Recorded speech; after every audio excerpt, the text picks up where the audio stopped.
បងអូនគាត់ឲ្យខ្ញុំរកពាក្យតាក់ទងនឹងជំងឺបានខ្លះមកចុះជំនាញស្អីគឺខ្ញុំរកបានខ្លះដែរកាសេអូហ៊ីគឺជំងឺផ្ដាសាយស៊ីនសូវីយ៉ូជំងឺ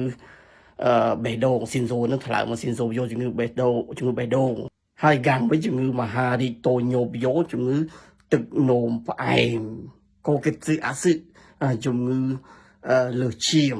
កូកេតស៊ឺអាស៊ឺបាទជំងឺកូកេតស៊ឺអាស៊ឺគឺជំងឺលើសឈាមហើយជំងឺផ្លូវដង្ហើមគឺZen so គឺជំងឺលាកកាពះ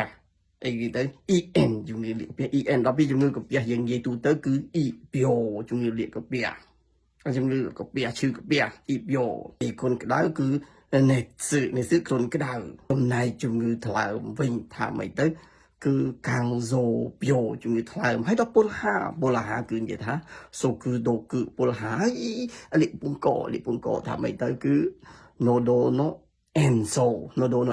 ឬក៏ nodono allergy ក៏បានallergy ក៏បានដែរបាក់ឆ្អឹងវិញគឺកូកេតស៊ឺ